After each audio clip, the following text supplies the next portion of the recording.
In the last section, we have started talking about the Lorentz transformation properties of states which describe massless particles. We have decided that we will use the standard form momentum K mu given by kappa 00 kappa, and we had figured out that the little group corresponding to this particular form momentum, that is the group of all Lorentz transformations which leave this particular form momentum unchanged, happen to be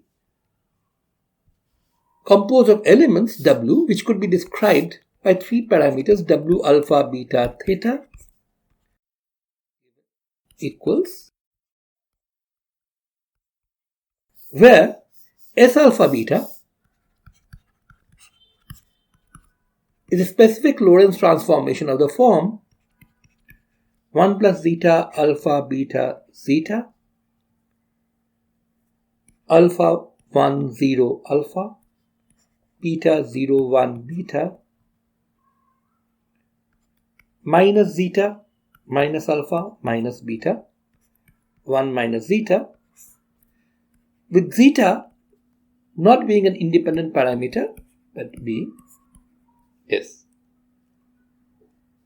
And R of theta is simply rotation in 2D. That is rotation about the third axis. As promised in the last section, we will now proceed to analyze this group and show that it is actually isomorphic to, or essentially identical to, the group of rotations and translations in a plane. It is obvious that our little group is a 3-parameter group, and the numbers alpha, beta and theta that we have used here can be one possible choice of parameters which describe every element in the group. Now, specifically if you choose alpha equal to beta equal to 0 and only consider elements with varying values of theta, but with this particular choice of alpha and beta, we are going to end up with W00 theta, which is S00. R theta is a typical element, and since, as is very easy to check, S00 is the identity, this is just R of theta. So now we are considering a subset of the full little group whose elements are just rotations about the z-axis, R theta. Now, from elementary mathematics, it should be obvious that whenever you compose two rotations about the z-axis, the result is a rotation about the z-axis. Not only that, you have this very simple composition rule, R theta bar R theta is R of theta bar plus theta. And this tells us, after a bit of additional algebra, which is rather trivial, that this particular subset that we are considering happens to be a subgroup of the little group. So the rotations about a particular axis form a subgroup of a little group. And this subgroup obviously is abelian with a very simple composition rule that R of theta bar times R of theta is R of theta bar plus theta. Now, if you wanted to verify this algebraically, you would of course have to multiply the two matrices together, and that will rather trivially give you this result. Of course, it is much more satisfying to understand this result geometrically, simply using the fact that two rotations about the same axis through angles theta and theta bar respectively in succession can be replaced by a single rotation with angle theta bar plus theta. There is one other very important subgroup which our little group has, and that corresponds to putting theta equal to 0. So if you just consider matrices of the form S alpha beta with different values of the parameters alpha beta, you can show that they actually form a subgroup of their own. Indeed, the composition rule for this subgroup is also pretty straightforward and simple. Multiplying two such matrices, S alpha bar, beta bar and S alpha, beta, turns out to give you S alpha bar plus alpha, beta bar plus beta. So here also we have additivity in both the parameters. Now this is an important result and not so obvious as the previous one. So let us try proving this. Now there are many different ways of proving this. One could be just by brute force multiplication.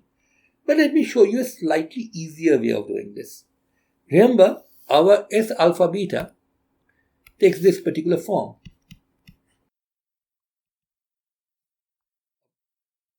One plus zeta, alpha, beta, zeta, alpha, 1, 0, alpha, beta, 0, 1, beta, and minus zeta, minus alpha, minus beta, 1 minus zeta.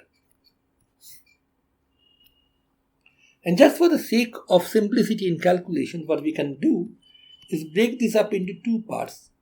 A 4x4 identity matrix, whose remnants we can of course see here. You have 1, 1, 1, 1 down the diagonal, plus the rest, which just for the purpose of this calculation, I'm going to call S tilde alpha beta. Now, S tilde alpha beta is given by the following matrix.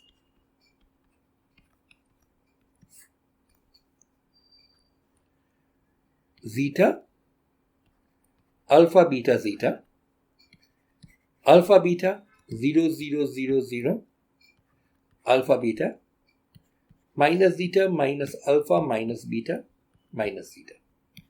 So you can see the two of these columns are identical. The 0th and the 3rd column are also identical, up to a sign. Now, given the simplicity of this structure, it should be pretty easy to work with S tilde alpha beta. And that is what we are going to exploit. Note that what we are trying to do is the following. We want to multiply S alpha bar comma beta bar by S alpha beta. The S alpha bar comma beta bar is identity, the 4x4 identity, plus S tilde alpha bar comma beta bar. And S alpha comma beta, of course, is identity, again 4x4, plus S tilde alpha comma beta. Now, if you multiply this out, it's pretty easy to see that the result is the identity, which you get by multiplying these two.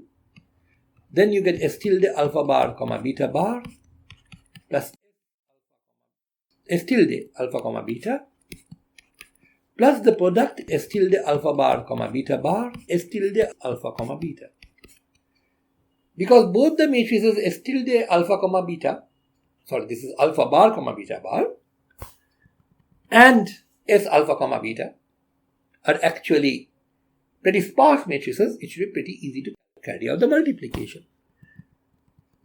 Let's just see what that will do for us.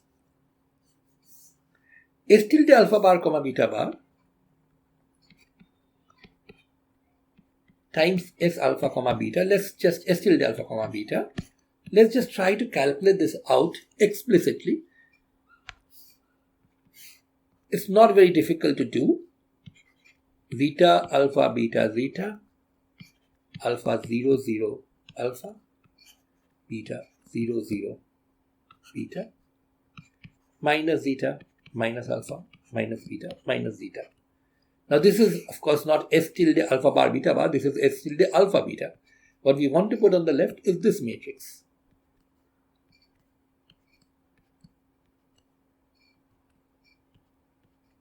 And we need to multiply this by the corresponding matrix without the bars on the number. Zeta alpha beta minus zeta, alpha 0 0 minus alpha, beta 0 0 minus beta, zeta alpha beta minus zeta.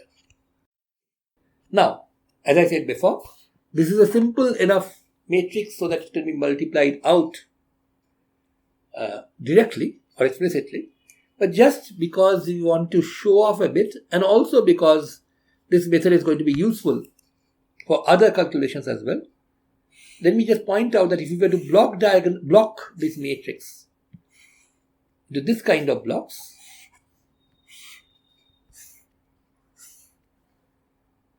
the actual multiplication becomes a lot easier. Instead of multiplying two 4x4 matrices, basically you have multiplying two 3x3 block matrices together with some rather simple elements. So let's just see how this multiplication goes. Okay, so the corner element here will be obtained by multiplying zeta bar by zeta, then multiplying this row matrix by this column matrix, which will give you alpha bar alpha plus beta bar by beta, and finally you'll get a minus zeta bar zeta. So basically this will give you alpha bar alpha plus beta bar beta. Now I will not bore you with the full details of the calculation simply because it's more or less the same repeated all over again. But let me just point out that, for example, the element up here in the next slot will be obtained by multiplying this by this using this particular way of blocking, and that will be zeta bar times this row vector alpha comma beta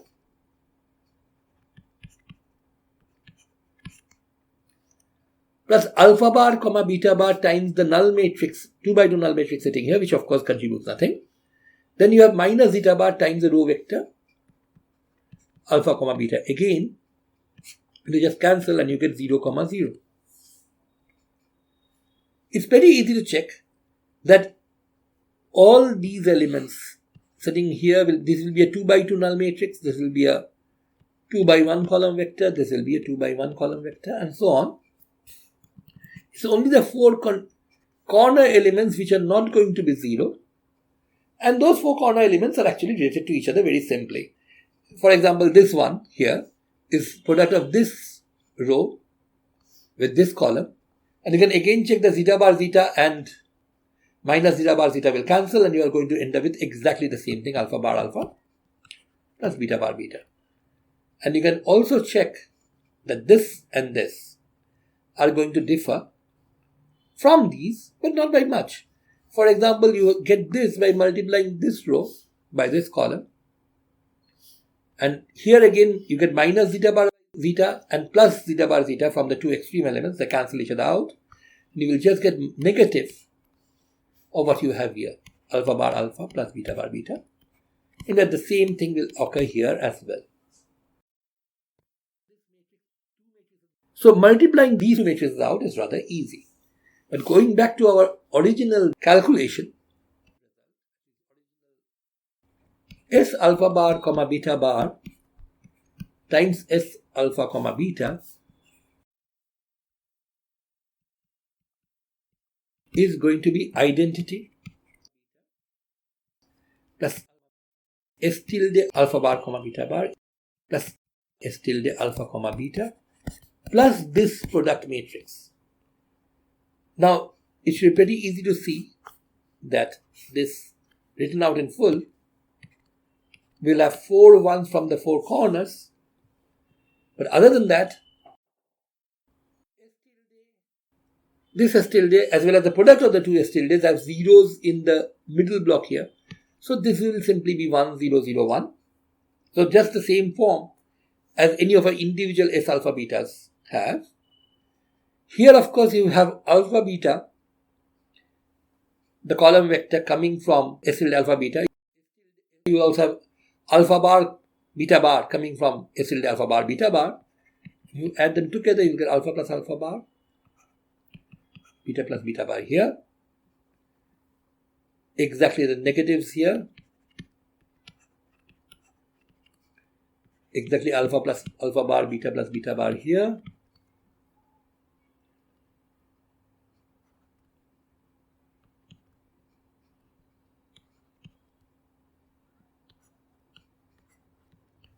And what you will have here, if you forget about this for the time being, is zeta plus zeta bar.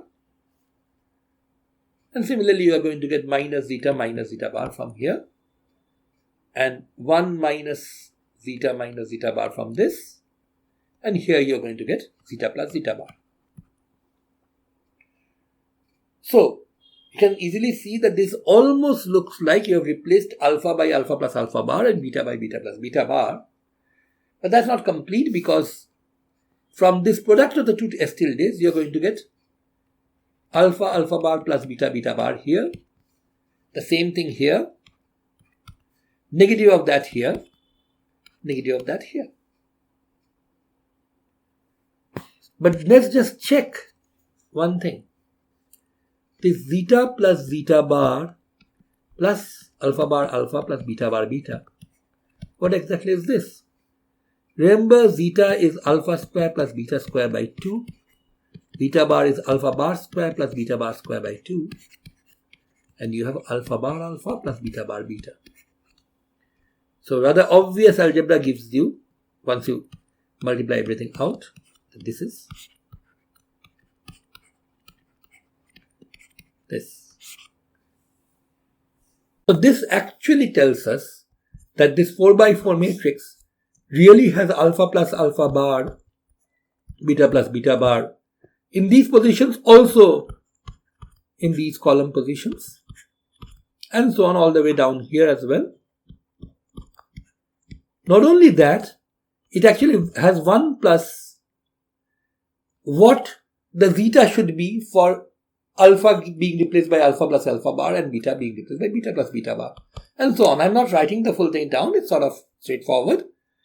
And that completes the proof that this thing is S alpha plus alpha bar, beta plus beta bar. Indeed, this check that we did, that the corner elements actually do have alpha plus alpha bar whole square plus beta bar whole square by 2, was not really necessary if you think about it.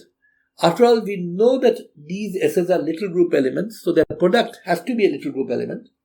And we know that all little group elements would have a structure like this. It would have a parameter here, another parameter here, and 1 plus the sum of those squares of those two parameters by 2 sitting here. So the fact that what is sitting in this corner up here along with the 1 is alpha plus alpha bar whole square plus beta bar whole square by 2 follows immediately from the basic group structure of the little group itself. Anyway, the algebra definitely bears that out, and when you multiply the whole thing out, you do get this result. So finally, the result that we are talking about here is the following. We have two subgroups of our little group. One is just the bunch of rotations about one axis, which is an abelian subgroup. As you can see here, we have another abelian subgroup, the group consisting of only matrices of the form S alpha beta for different parameters alpha and beta. And indeed, all elements of our little group can be formed by multiplying elements from these two abelian subgroups. For those of you who have done group theory, this may remind you of the direct product of two groups. Or, if you have learned a bit more group theory, it should tell you that here you see an inkling of either a direct product or a semi-direct product. If you don't know any group theory, at least if you don't know any group theory which is advanced enough to talk about semi-direct products, don't worry. I'm going to explain enough of what this means for our present purpose soon. But let me point out that despite the presence of these two abelian subgroups, and despite all our group elements essentially being built out of elements of these two abelian subgroups, the group itself is not abelian. While all elements of the first subgroup commute among themselves, and all elements of the second subgroup commute among themselves, elements of the first subgroup do not commute with the elements of the second subgroup.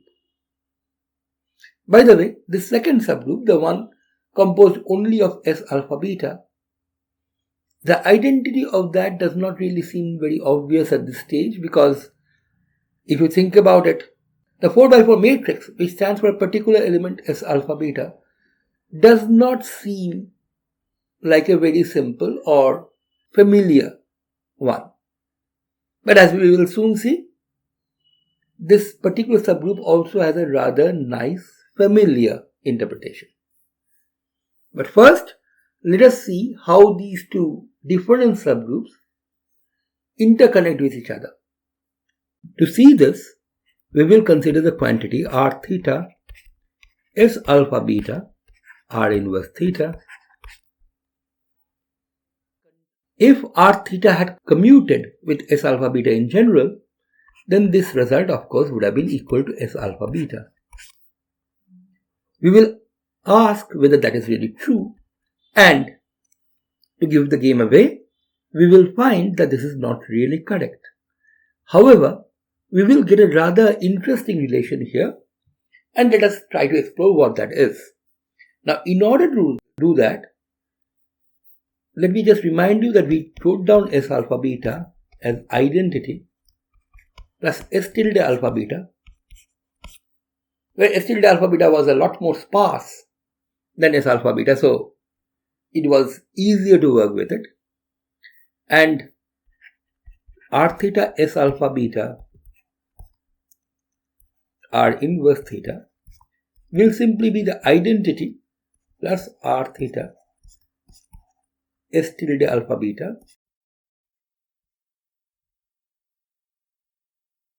times r inverse theta. So we will focus on calculating this simpler quantity.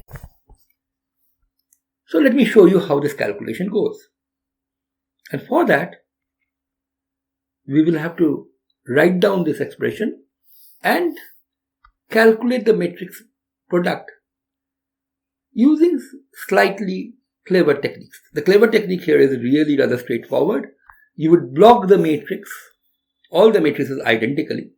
Remember, S tilde alpha beta has this form. You have an alpha beta column vector sitting here, zeta, zeta. Transpose of this matrix, alpha beta sitting here, also here. You have a 2 by 2 null matrix sitting here, and you have minus theta, minus alpha beta, minus zeta in the last column. And obviously you can block the matrix into these 3 by 3 blocks. In order to use this for matrix multiplication, we will have to write down r theta in exactly the same form. That's also not too bad. R theta, remember, is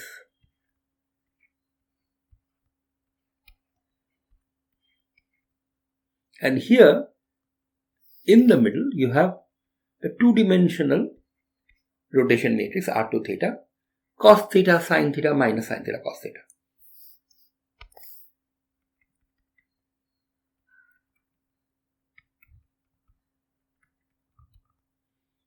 With a similar blocking. Then we have the inverse at the end, which also is very straightforward. The inverse essentially is going to be just this.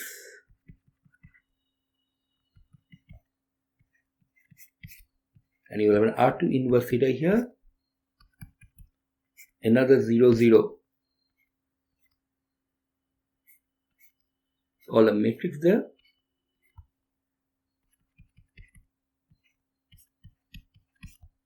and 0 here, 1 here at the final corner.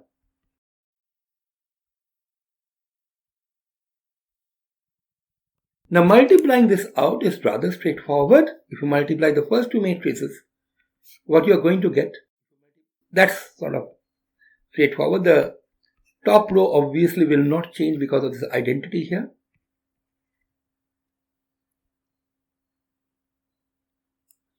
Neither will the bottom row.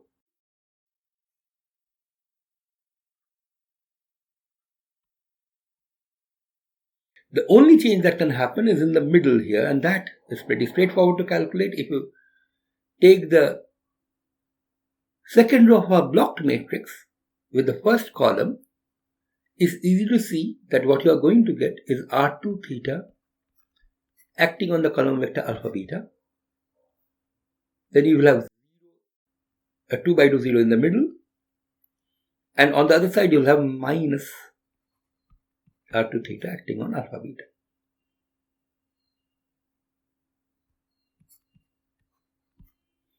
this has to be multiplied by 1, 0, 0, 0, 0, 0, R2 inverse theta, 0, 0.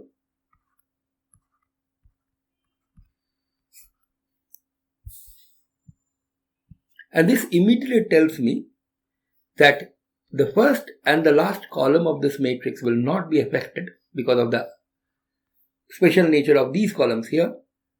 Only the middle column will be affected, and it's pretty straightforward to find out what this is going to be.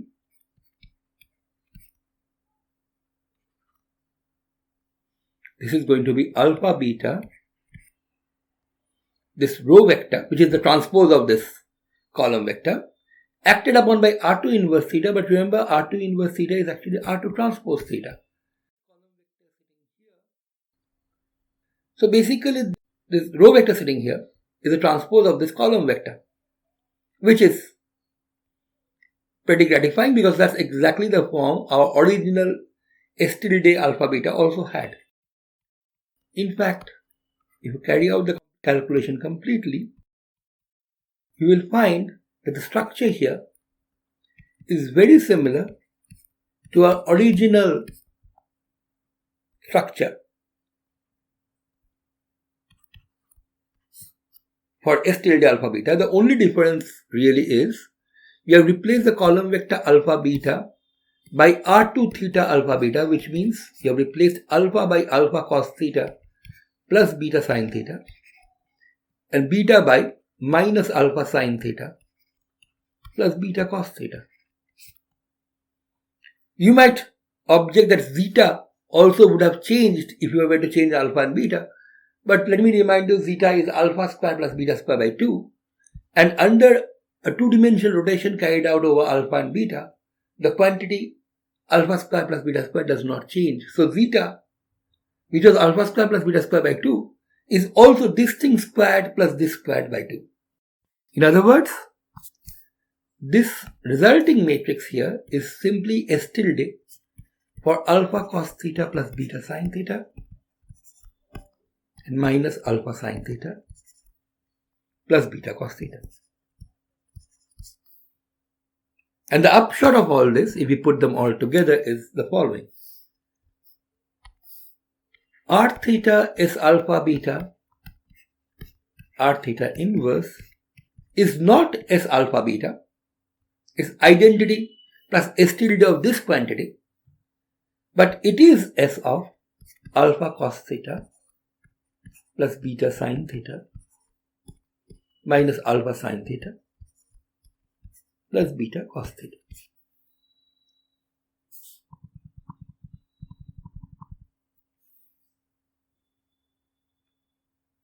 So this interplay between the two subgroups is rather nice.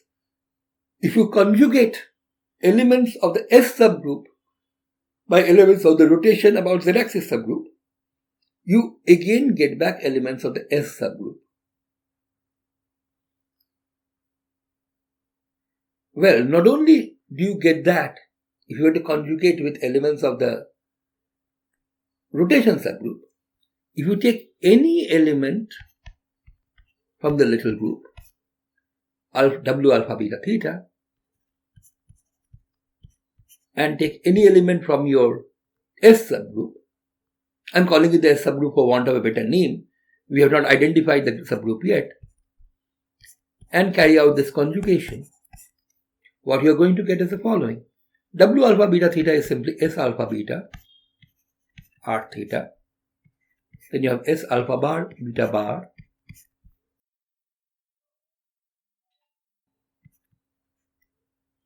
R inverse theta S inverse alpha beta. So I have S alpha beta, and if you combine this, we already know how to combine this because we have just worked this out. You are going to get S of alpha bar cosine theta plus beta bar sine theta and minus alpha bar sine theta plus beta bar cosine theta. And finally you have S inverse alpha beta. Now what is important at this stage is that this is a product of three elements, each from our second subgroup. So the result is an element of the second subgroup. In fact, because the second subgroup happens to be abelian, it's very easy to see that this result is simply S of alpha bar cosine theta plus beta bar sine theta minus alpha bar sine theta plus beta bar cosine theta, simply because S inverse and S on the two sides would cancel each other out. So the upshot of all this is the following. If you take any element from our S subgroup and conjugate it with any element from our group, you get back an element from the S subgroup. So, in the language of group theory, the set of all S alpha beta is a normal or invariant subgroup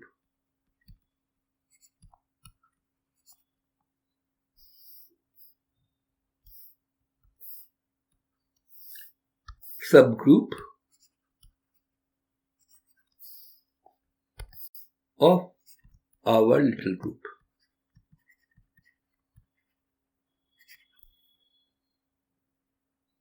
Now this is an important result, and for those of you who know any bit of advanced group theory would immediately recognize where we are going from here. But even if you don't, just follow along, we will explain what the point of all this is. So what we have in our hands right now is that the little group is not an abelian group, but it does have two abelian subgroups, and all elements of the little group are built by multiplying elements from these two subgroups together. We have already seen that elements from the two different subgroups do not mutually commute, but the failure to commute actually occurs in a rather special manner. Indeed, if you were to take two elements from the little group and multiply them together, the composition rule for the parameters turns out to be rather simple, and it's very easy to figure this out from what we have already done. We don't need to go back to matrix multiplication once again.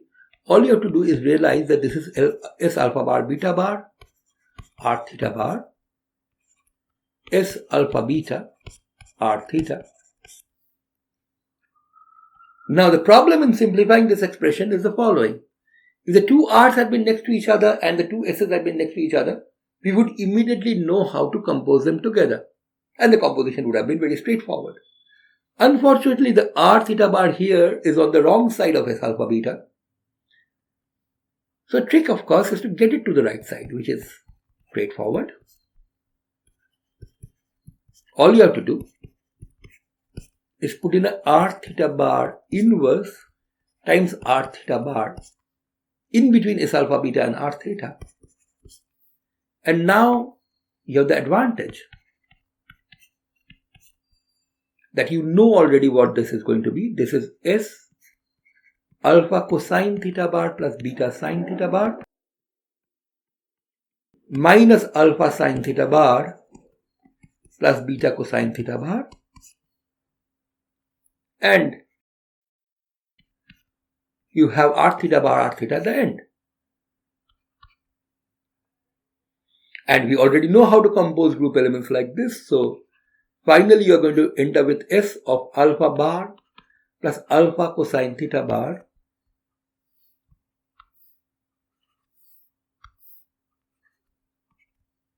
plus beta sine theta bar, and beta bar minus alpha sine theta bar plus beta cosine theta bar times R of theta bar plus theta. And so the composition rule simply will be W of alpha bar plus alpha cosine theta bar plus beta sine theta bar, beta bar minus alpha sine theta bar plus beta cosine theta bar, comma, theta bar plus theta. Now this composition rule should begin to look slightly familiar from what we have done earlier. Notice that one of the parameters, the parameter which describes the R subgroup, actually just adds together the way R subgroup parameters would work. On the other hand, the parameters which describe the S subgroup, they don't quite add together, despite the fact that if you were to stick within the S subgroup, they would have just added together. What happens is, the R subgroup essentially behaves independently. It just does its own thing. But as far as the S subgroup elements are concerned, what are really composed are not directly the S subgroup parameters, but the alpha beta parameters which come from the S subgroup are first acted upon by the rotation part dictated by this theta bar parameter, and then they are composed with alpha bar, beta bar. Now, does this ring a bell? It should. Let me remind you that one of the most important groups we have been talking about in this whole business is a Poincaré group. And in the Poincaré group, what we did was x goes over to x prime, which is given by lambda x plus a Lorentz transformation followed by a translation. But when you combine two such transformations together, what you had is the following. The Lorentz transformations did their own thing. They just combined among themselves, but the translations didn't. By itself, if you have two translations, the composition would simply have been a plus a bar. But what you have here is not a plus a bar, but lambda bar a plus a bar. So this is being acted upon by lambda bar and then added to a bar. This addition is exactly what would have happened within the translation subgroup itself. But here, what is being added to a bar is not a, but lambda bar acting on a.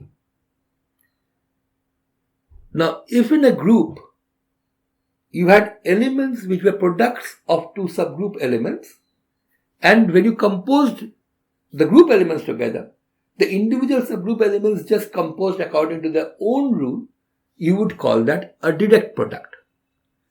Here, what we can see is that the Poincaré group is not a direct product of the Lorentz and the translation group. The translation group elements are affected by the Lorentz transformation before you do the composition. And this is what is called a semi-direct product in group theory language. Now, do we have something similar here? Of course we have. In fact, what we have has a very nice, simple interpretation. Just think of something which is akin to the Poincaré group, but much, much simpler. A Poincaré group actually is also called an inhomogeneous Lorentz group, because in addition to the Lorentz transformation, which changes the null vector to the null vector, that is, it's homogeneous, this one has an added translation. Now think of something you can do in 2 dimensions. In 2 dimensions, you can do a translation and a rotation of coordinates in the plane. A given inhomogeneous rotation in 2 dimensions would be parameterized by the rotation parameter theta and also by the amount of translation. Let's call that alpha beta, this column vector. Of course, this is not an accidental thing. We will be able to identify this clearly with our little group element parameterization. But for the time being, let us talk about what this means in 2 dimensions. This means that given a 2-dimensional vector xy, you are going to carry out a transformation which changes xy to x prime y prime, which is given by r2 theta, cos theta sin theta minus sin theta cos theta, the 2 by 2 matrix, acting on xy, and then you translate. So just like the Poincaré group element is a Lorentz transformation followed by a translation in 4 dimensions, here we are talking about a rotation in a plane followed by a translation in the plane. Now, how would 2 such transformations combine?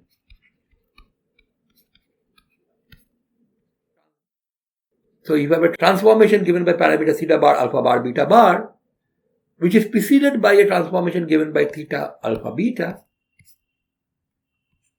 it should be pretty easy to convince yourselves that the way they would combine is R2 theta bar times R2 theta will be the overall rotation, and that means in 2 dimensions is simply addition of parameters.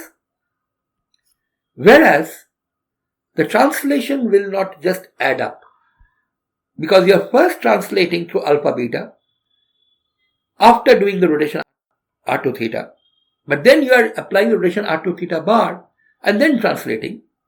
What will happen is the translation will simply be this combination.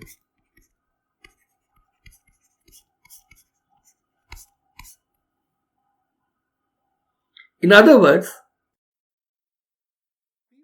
the alpha beta components of the first translation will be acted upon by the second rotation matrix and then combined with the components of the second translation.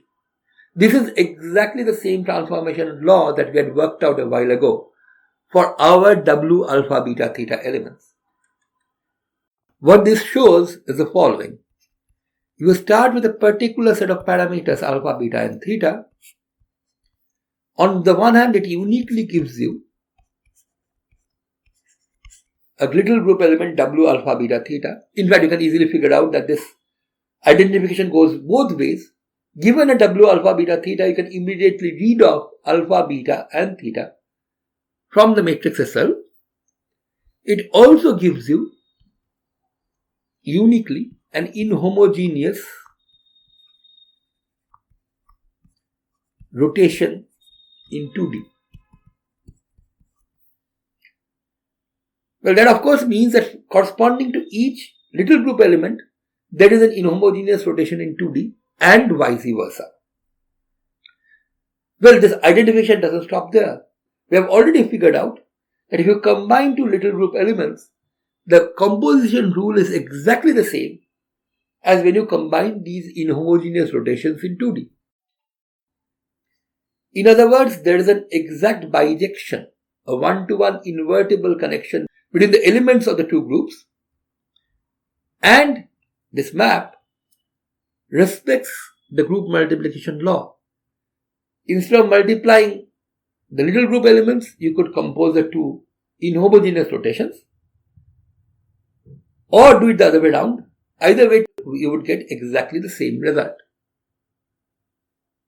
In group theory, when you have two groups with such an invertible map between them, which identifies elements of one group with another, and if this map respects the group multiplication law, in other words, if you compose in one group first and then use the map to go to the other group, or if you first go to the other group by applying the map and then compose, you get the same result.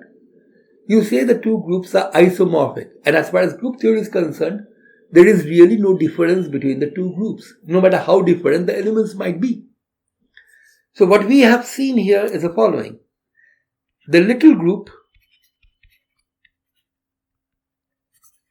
for our 4 vector 1, 0, 0, 1, the set of all Lorentz transformations which keep this unchanged, is actually isomorphic to the group of all inhomogeneous rotations in 2D.